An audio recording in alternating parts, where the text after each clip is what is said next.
नमस्कार, आरएसटीवी विशेष में आपका स्वागत है। मैं हूं दीपक डोभाल। पाकिस्तान के सुप्रीम कोर्ट ने मंगलवार को पनामा पेपर्स लीक मामले में नवाज शरीफ के खिलाफ जांच के ऑर्डर जारी कर दिए। क्रिकेटर से नेता बने तहरीक-ए-इंसाफ पार्टी के चेयरमैन इमरान खान ने कोर्ट के ऑर्डर के बाद 2 नवंबर को इस्लामाबाद बंद की स्ट्राइक वापस ले ली। आपको बताएं कि पनामा पेपर्स लीक में नवाज और उनके परिवार पर विदेशों में गलत तरीके से कंपनियां बनाने के आरोप लगे थे। सुप्रीम कोर्ट ने इमरान और नवाज से कहा कि जांच के लिए कमीशन बनाया जाएगा और ये किन बातों की जांच करेगा, इसके लिए दोनों शर्तें कोर्ट के सामने लिखित रूप में पेश करें। आज हम इन तमाम मुद्दों पर बात करेंगे और बताएंगे कि नवाज शरीफ किस तरह से फंसे और ये पनामा पेपर लीक मामला दरअसल है क्या। तो आइए शुरू करते हैं आज का विशेष।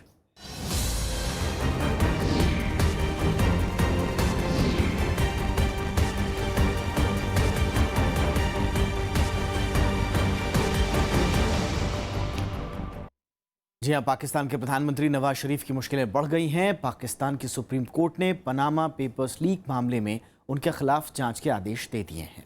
कोर्ट ने कई याचिकाओं पर सुनवाई करते हुए जज की अगुवाई में जांच आयोग बनाने का एक आदेश भी सुनाया है।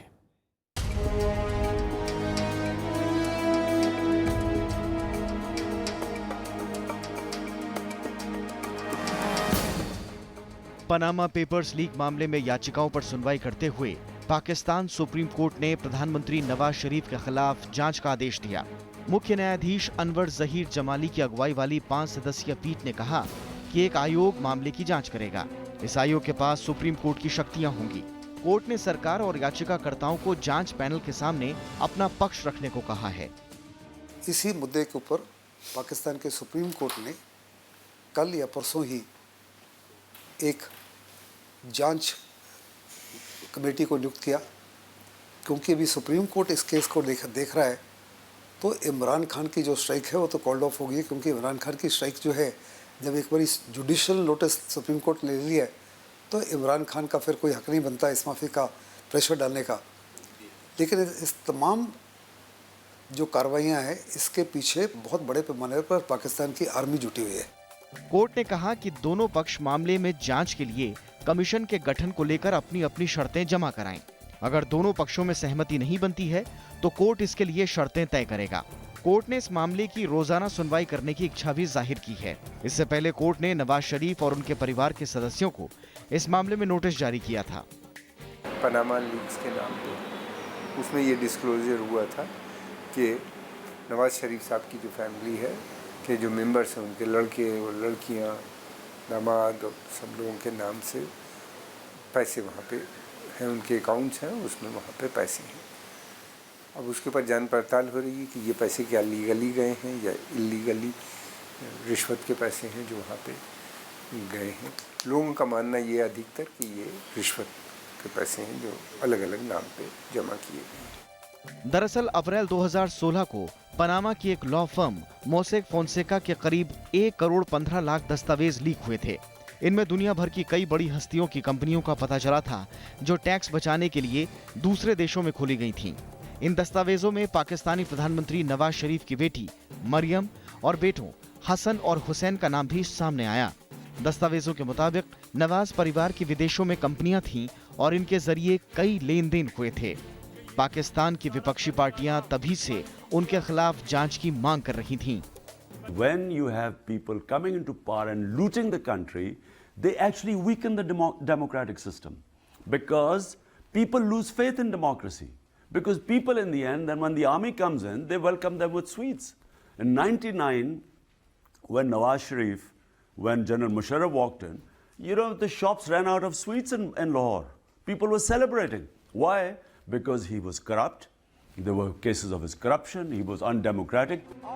पाकिस्तान की विपक्षी पार्टियां अदालत के आदेश को अपनी जीत बता रही हैं, जबकि नवाज शरीफ इसे अपने पक्ष में मान रहे हैं। फिलहाल अदालत इस मामले में सुनवाई जारी रखेगी।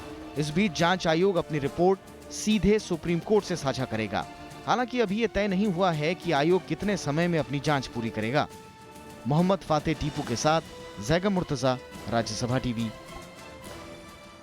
पाकिस्तानी प्रधानमंत्री नवाज शरीफ की मुश्किलें कम होती नहीं दिख रही हैं। पनामा पेपर लीक मामले में नाम आने के बाद से विपक्षी पार्टियां उन पर इस्तीफे का दबाव डाल रही हैं। इमरान खान के नेतृत्व वाली तहरीक-ए-इंसाफ पार्टी ने कहा है कि जांच पूरी होने तक नवाज शरीफ प्रधानमंत्री पद छोड़ें।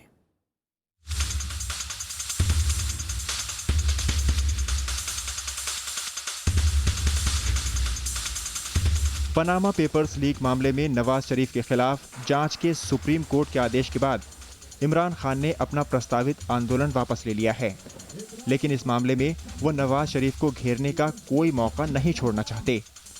इमरान खान चाहते हैं कि भ्रष्टाचार से जुड़े मामलों की जांच पूरी होने तक नवाज शरीफ प्रधानमंत्री पद छोड़ दें। इमरान खान ने आशंका जताई है कि प्रधानमंत्री रहते नवाज शरीफ जांच को प्रभावित कर सकते हैं। नवाज शरीफ 7 महीने हो गए लोगों को कहा कि मैं जनाब एहतसाब के लिए तैयार हूं, और करके ये कह के पूरी कोशिश की कि एहतसाब से भागे। इससे पहले सुप्रीम कोर्ट ने एक न्यायिक आयोग के गठन का आदेश दिया है जो पनामा मामले की जांच करेगा। इस जांच के दायरे में नवाज शरीफ के परिवार और खुद प्रधानमंत्री के खिलाफ लगे आरोप शामिल हैं। इमरान खान की तहरीक-ए-इंसाफ पार्टी ने इस मामले की जांच के लिए कोर्ट में याचिका दायर की थी। इमरान खान ने कहा था कि नवाज को बताना चाहिए कि उनके बच्चे ऑफशोर कंपनियों के मालिक या ट्रस्टी कैसे बने। इमरान ने नवाज के परिजनों के नाम लंदन में महंगी प्रॉपर्टी पर भी सवाल उठाए थे। इमरान ने दावा किया है कि जांच के बाद नवाज शरीफ परिवार की राजनीति खत्म हो जाएगी। हम आप देखेंगे इस महीने नवंबर के महीने में, क्योंकि जल्दी फैसला होगा इंशाल्लाह। इसी महीने में मैं अल्लाह से दुआ करता हूं कि अल्लाह हमें ये शरीफ बरादरान से इस अंधेरी रात को खत्म कर। तुम्हारा सुप्रीम कोर्ट में केस लगा हुआ है 80 बातों दुनिया में, जमहूरियत में एक ट्रेन का एक्सीडेंट होता है, रेलवे का वजीर इस्तीफा देता है, क्योंकि उसके कैसे इंक्वायरी होगी जब वो ऊपर बैठा हो, कैसे नवाज शरीफ तुम्हारे खिलाफ इंक्वायरी होगी जब आप इदारों को कंट्रोल करते हो। हालांकि नवाज शरीफ ने पनामा पेपर्स लीक मामले में खुद को बार बार बेगुनाह बताया है। उनकी पार्टी पाकिस्तान मुस्लिम लीग नवाज का दावा है कि शरीफ परिवार ने कुछ भी गलत नहीं किया। पीएमएल नवाज के मुताबिक प्रधानमंत्री के परिजन काफी अरसे से देश से बाहर रह रहे हैं, इसलिए उनके नाम पर वहां संपत्ति होने में कुछ भी गलत नहीं है। पाकिस्तान सरकार का आरोप है कि विपक्ष इस मामले में बेवजह की राजनीति कर रहा है। उनके फैमिली मेंबर्स जो हैं वो आज से नहीं, एक तवील अरसा से मुल्क से बाहर हैं। बड़े बेटे उनके तकरीबन 92 से मुल्क से बाहर हैं। दूसरे बेटे उनके 97 के बाद से बाहर रहना शुरू कर गए थे। वाइट मनी से स्टैब्लिश किया गया है और वाइट मनी से ग्रोथ है उसकी, उस पे जो टैक्सेस हैं वो दोनों बच्चे अपने टैक्सेस भी अदा करते हैं, इसलिए उसमें कोई लाकानूनियत नहीं है। दरअसल पनामा पेपर लीक मामले में नवाज शरीफ के बेटों हुसैन और हसन के अलावा बेटी मरियम नवाज का भी नाम सामने आया था। आरोप है कि इन्होंने ब्रिटिश वर्जन आइसलैंड में कम से कम 4 कंपनियां शुरू की। इन कंपनियों से इन्होंने लंदन में 6 बड़ी संपत्तियां खरीदी। अप्रैल में हुए इस खुलासे के बाद काफ़ी हंगामा मचा। इमरान खान की तहरीक-ए-इंसाफ पार्टी इस मुद्दे के बहाने पाकिस्तान की राजनीति में मजबूत होने के रास्ते तलाश रही है। हालांकि जांच आयोग बनने के बाद नवाज शरीफ को फौरी तौर पर राहत मिली है। जांच अगर लंबी खिंचती है तो वो अपना बाकी का कार्यकाल बिना परेशानी के पूरा कर सकते हैं। Zia Murtaza, Rajya Sabha TV. Panama paper leaks में 1 करोड़ से ज़्यादा दस्तावेज लीक होने के बाद से दुनिया भर में तहलका मचा हुआ है। इसमें करीब 2 लाख से भी ज़्यादा विदेशी कंपनियों के नाम दर्ज हैं। मोसेक फोनसेका ने जब से इसे लीक किया है तब से कई रसूखदार लोगों के नाम भी इसमें सामने आए हैं।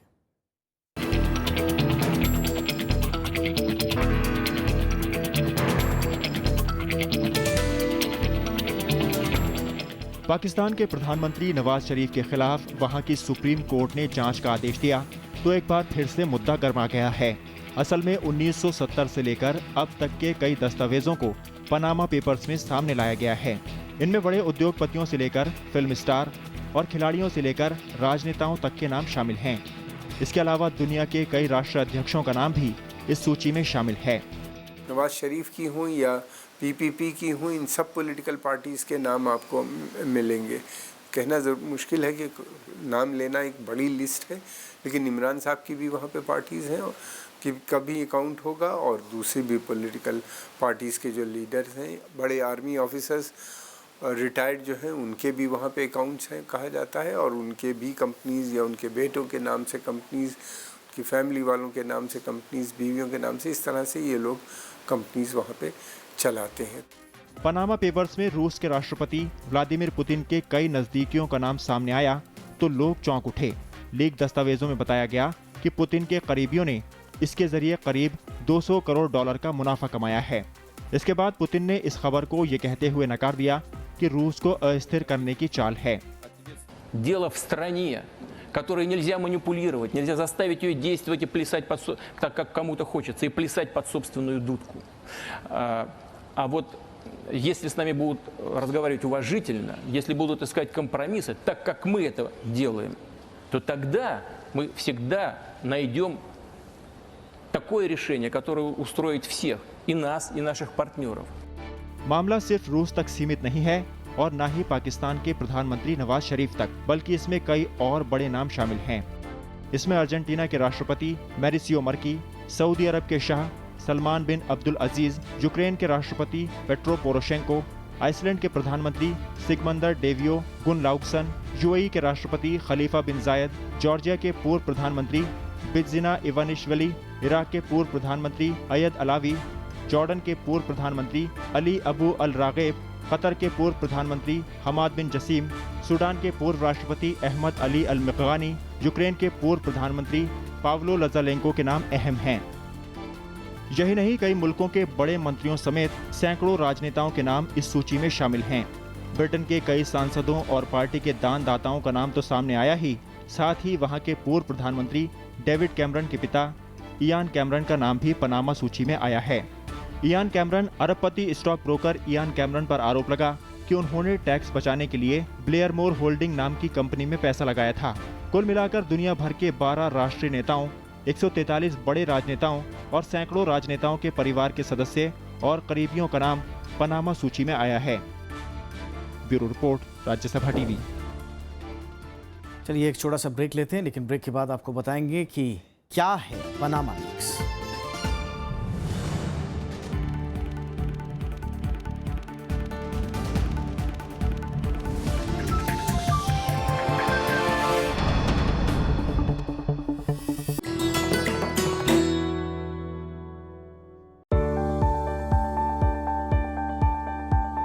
बठिंडा का किला मुबारक, गोविंदगढ़ के नाम से मशहूर, ईंट का बना देश का सबसे पुराना और ऊंचा किला। किले के पूर्वी और उत्तरी छोर पर हैं 2 प्रवेश द्वार। इन द्वारों पर फूल पत्तियों और कलाकृतियों से हुआ है खूबसूरत श्रृंगार। किले के अंदर है एक खूबसूरत गुरुद्वारा और कई छोटे बड़े महल। इसी किले में दिल्ली की पहली महिला शासक रजिया सुल्तान को किया गया था कैद। 6ठी शताब्दी में बने इस किले में गुरु गोबिंद सिंह जी ने भी किया था विश्राम। कुषाण वंश के शासनकाल में राजा देव ने कराया था किला मुबारक का निर्माण।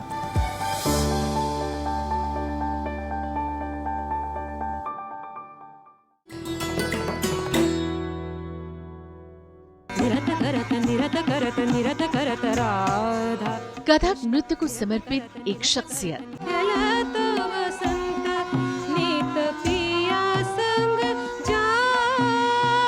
जो अपने आप में एक मिसाल है। सिंध में पैदा हुई, बड़ी हुई दिल्ली में, विवाह हुआ उड़ीसा में, रहती हूँ कलकत्ता में। मिलिए शख्सियत में कथक नृत्य से जुड़ी एक अद्भुत कलाकार रानी करना जी से। शनिवार रात 10:30 बजे और रविवार शाम 4:30 बजे सिर्फ राज्यसभा टीवी पर।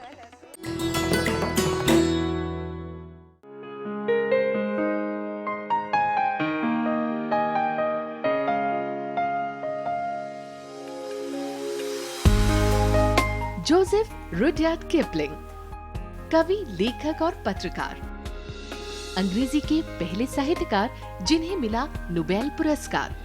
दोस्तों के बीच गिग्गर नाम से मशहूर किपलिंग ने लिखी कई कविताएं, कहानियां और उपन्यास।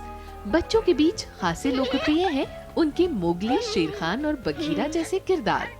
अब तक के सबसे युवा नोबेल विजेता किपलिंग है, किम और जंगल बुक सरीकी बेमिसाल कृतियों के रचनाकार।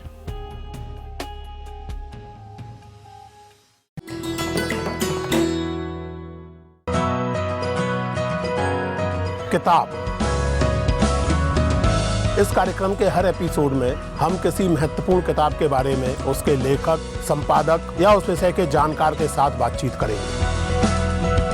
India is a very verbal society. We like speaking. Bhagat Singh का संदेश 19 अक्टूबर 1929 का लाहौर जेल से पढ़ा गया। उसमें साफ साफ कहा कि देखो युवकों, हम लोग बम और पिस्तौल के लिए नहीं क्रांति के लिए लड़ रहे, जन संगठनों के जन चेतना के जरिए हमें वो करना है। पश्चिमी समाज में जो सिद्धांतीकरण हुआ राज्य का, उसमें जैसे हॉब्स, लॉक, रूसो जैसे लोगों ने किया, उन लोगों ने मनुष्य के बारे में जो अवधारणाएं बनाई, फुकुयामा उसका खंडन कर रहा है।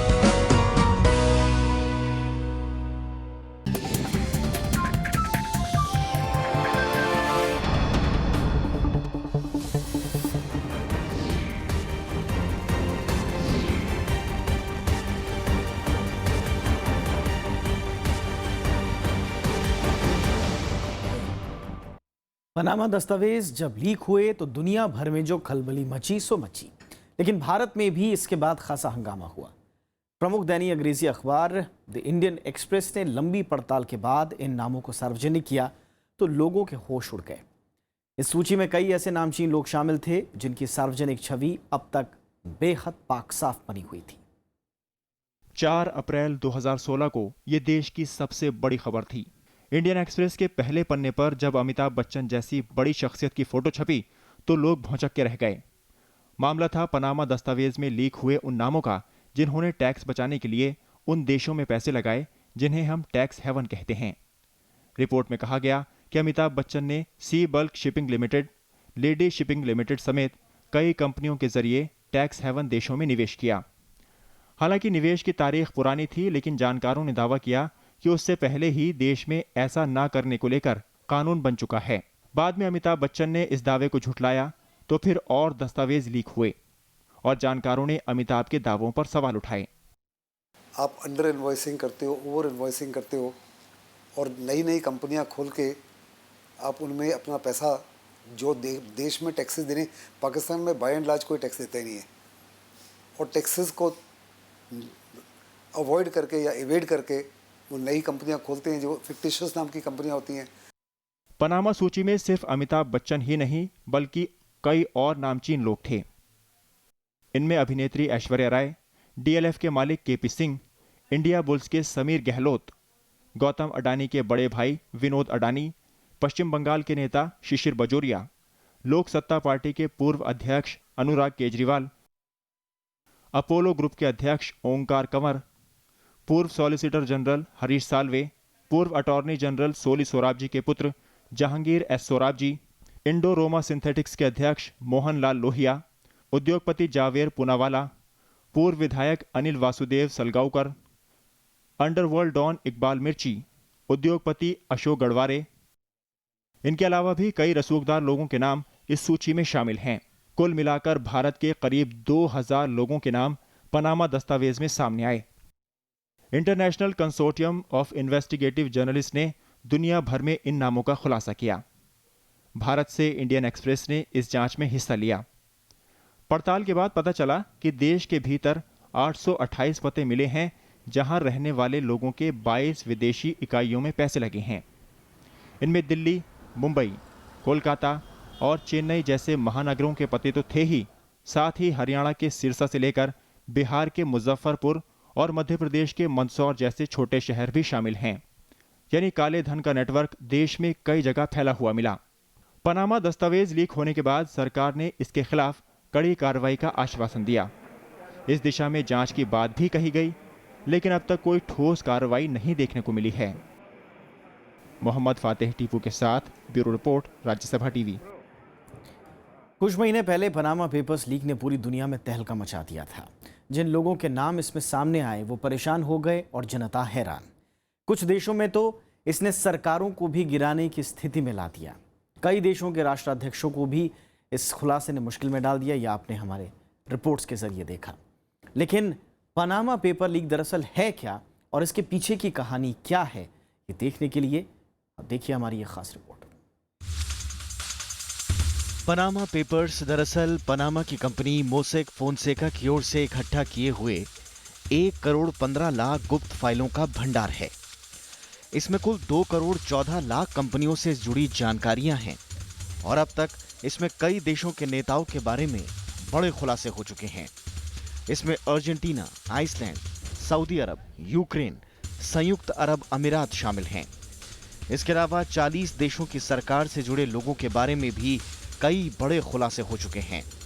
इसमें ब्राजील, चीन, Peru, France, Bharat, Malaysia, Mexico, Pakistan, Indonesia, रूस, दक्षिण अफ्रीका, स्पेन, सीरिया और ब्रिटेन जैसे देश शामिल हैं।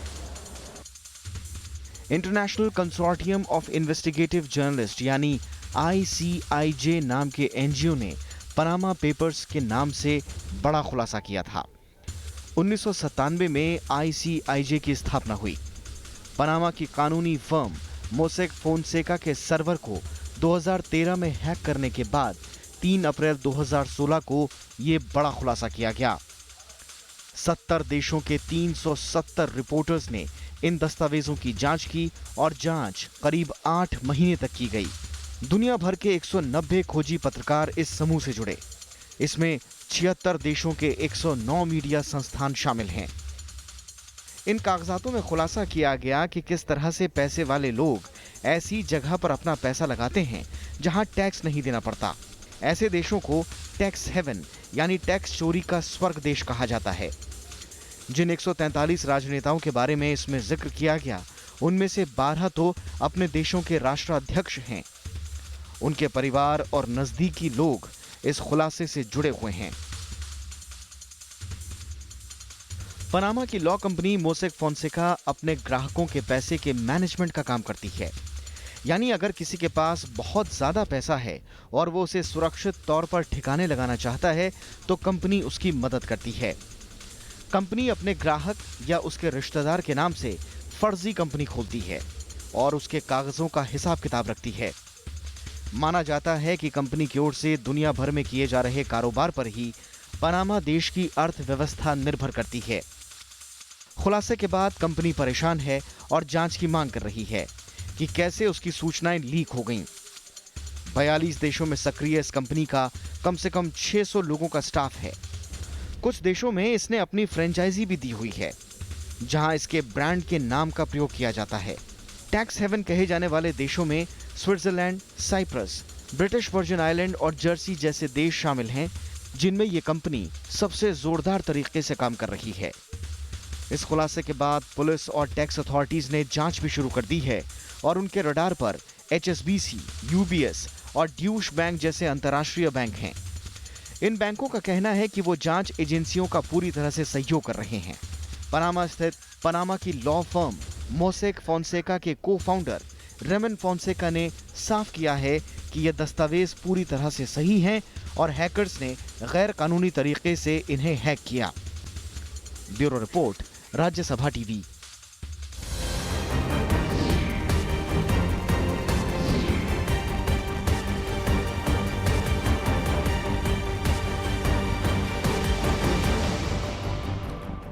इसी के साथ आज के इस विशेष में इतना ही। दीजिए पूरी टीम को इजाजत। नमस्कार।